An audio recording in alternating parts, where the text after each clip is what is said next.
Hi, my name is Ashley Cope. I am 26 years old. I live in Lee County, Virginia. It's the southwestern part of Virginia where Tennessee, Virginia, and Kentucky all meet. We actually have a mountain where you can climb to the top and you can be standing in all three states at one time. I'm a graduate student at Lindsey Wilson College. I have a bachelor's degree in sociology and criminal justice. I currently work at a middle school as a therapeutic uh, treatment day counselor. I want to finish my degree, obviously, and become a licensed school counselor. I live in a really rural area. We don't have a lot of access to mental health here. We have one primary doctor, and everybody goes to her for all their needs. Um, we don't have school counselors, anything like that. Everybody is transferred out or referred to a local CSB. So I will start with my journal questions. Here's my little book. Um, I just answered mine all out like that.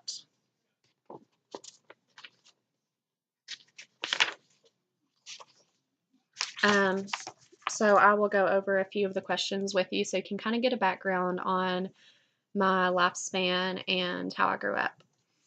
Um, the first question is consider one feature of your own development and discuss the development of this feature using the idea of nature nurture coactions.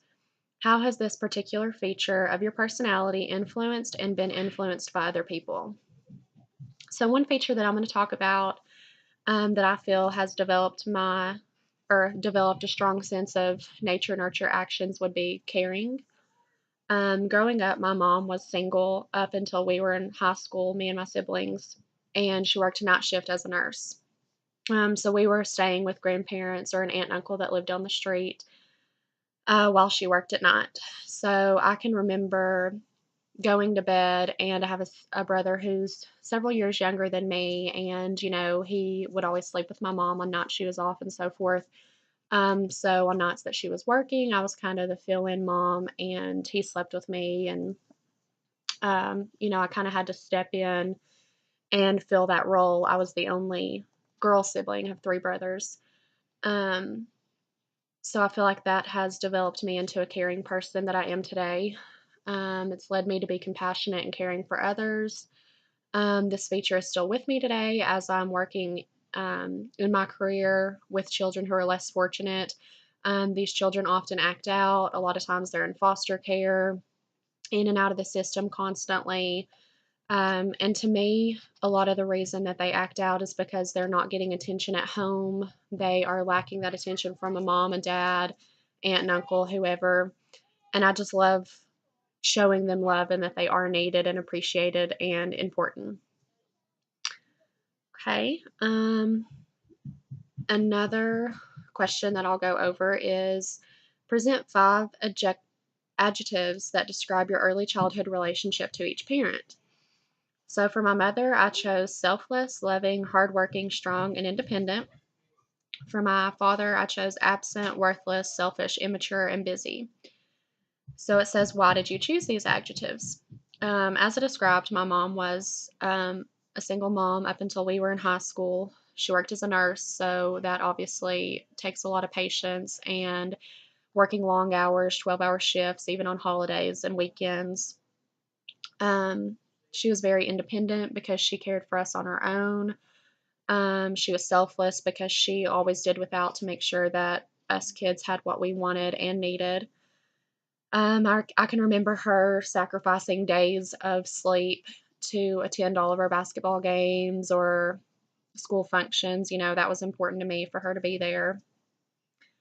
Um, for my father, I chose absent, worthless, selfish, immature, and busy to describe him because I can't really think of anything positive to say when it comes to that part of my life. Um, he was in and out for the first 3 years, and then he kind of just disappeared. Um, Throughout my childhood, I attempted to reconnect with him on my own without letting my mom know or anything like that.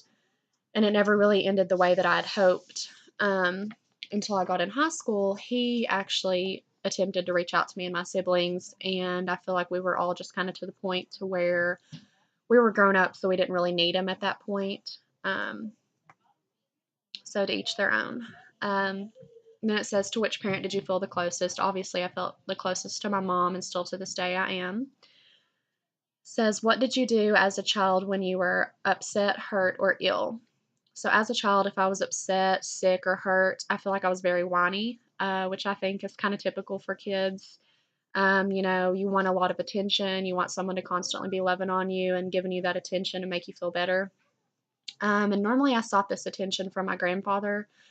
I was not only was I the only girl sibling, but I was the only girl female grandchild for about 15 years. So I feel like I was kind of spoiled by my grandparents a little bit. What do you remember about any separation that you experienced as a child? So, as a child, the first separation that I went through was when I was around 3 years old with my dad leaving. I remember it was kind of embarrassing for me to be at school functions or to go to my friend's house and for them to say, "So, who's your mom and dad?" And I would always kind of try to avoid it and just answer with my mom's name. Um, the anger then came in waves. I would mostly get angry with him when I experienced my mom being completely overwhelmed or overly tired from working all the time when he should have been there to help pick up some of that slack. Another separation that I experienced was when my grandfather passed away. I was in first grade.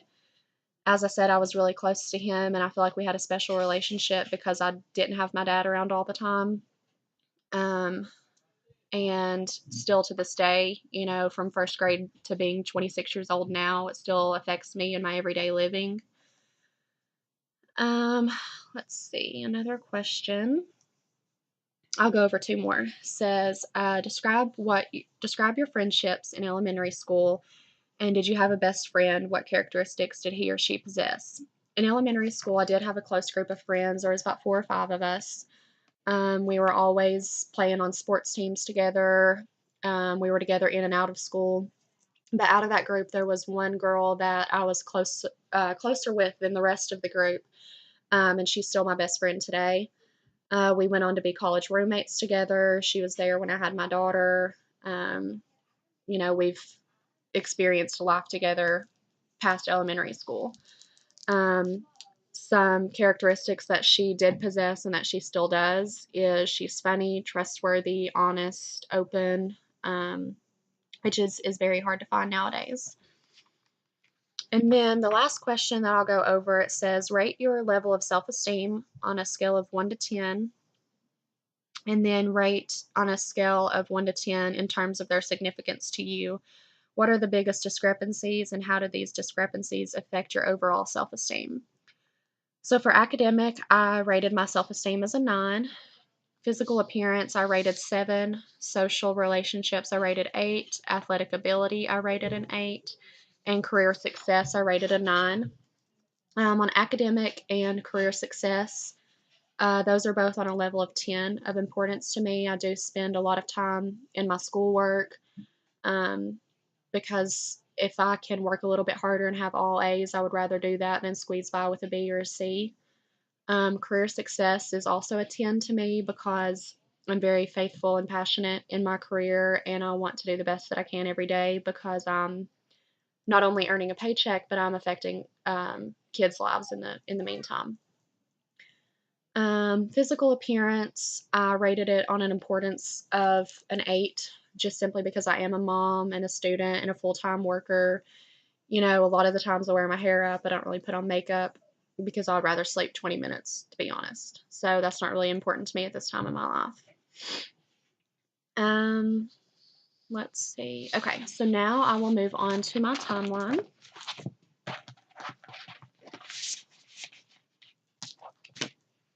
It's going to be kind of hard to see, but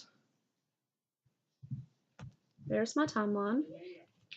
So right here I have in the year of 1992 is when I was born. And then the next important event that I remember was starting school in 1996.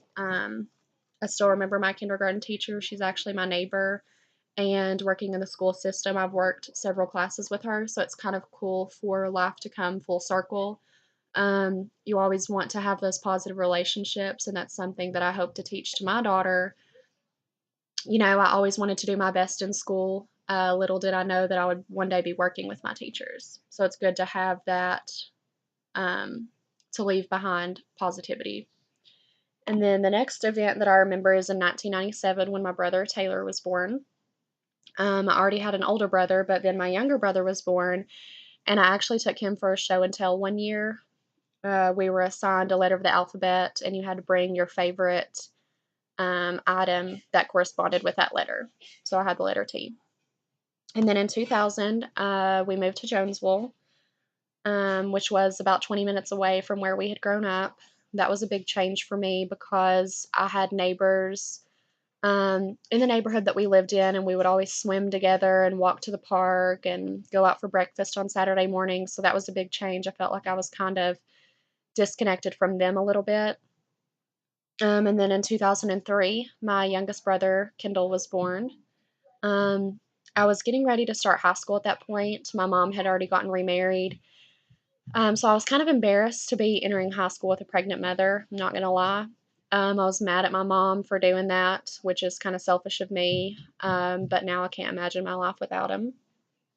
So then in 2006, I started high school. 2010, I graduated high school. Fall of 2010, I started community college. I went there for a year, and then I transferred to a local university. I stayed there for 3 years. My college roommate was my best friend all throughout high school and elementary school and middle school. And then shortly after graduation in 2015, I had a daughter. Her name's Mia. She's now 3. Um, and then I began grad school in fall of 2017, so I can get that finished and over with before my daughter starts kindergarten. And then right here, I have my life map collage.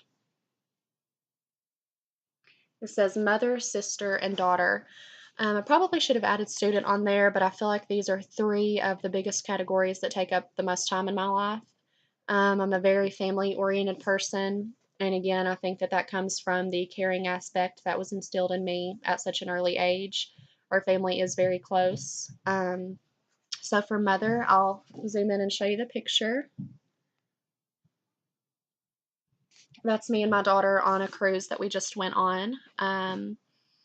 And then here is a picture that says Return of a Cult. That's a magazine clipping that I got. I am a huge sucker for like ID investigation channel on TV. I'm really interested by cults and religious cults and things like that, and watch them on TV religiously. There's a clipping that says I have no regrets. I like to live my life just learning from my mistakes, but not necessarily regretting them. There's a picture of my family on the cruise, my mom, my 2 brothers, and my daughter. My other brother had to work and couldn't get off to go with us. Um, there's another picture that I'll kind of zoom in. It says, Women Who Are Changing the World First. Again, that's a book that I recently read, and as I had stated earlier, I live in such a small area. We have one family doctor, again, who everybody sees for their monthly checkups. If I'm sick, I go there. If someone needs prescribed anxiety medication, depression, whatever, everybody goes to her for all their needs. So I would kind of like to bring a different aspect to my community and provide more mental health related needs. Because I feel like that's important to go to someone who is trained and licensed in that specialty area. The last thing I'll show you, it says sun, sand, and skin. Obviously, you can tell by my pictures, we like to travel. I love to be at the beach. I feel like it's very relaxing, especially in the summertime.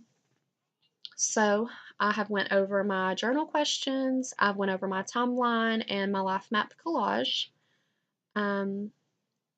Again, my name is Ashley, and thank you.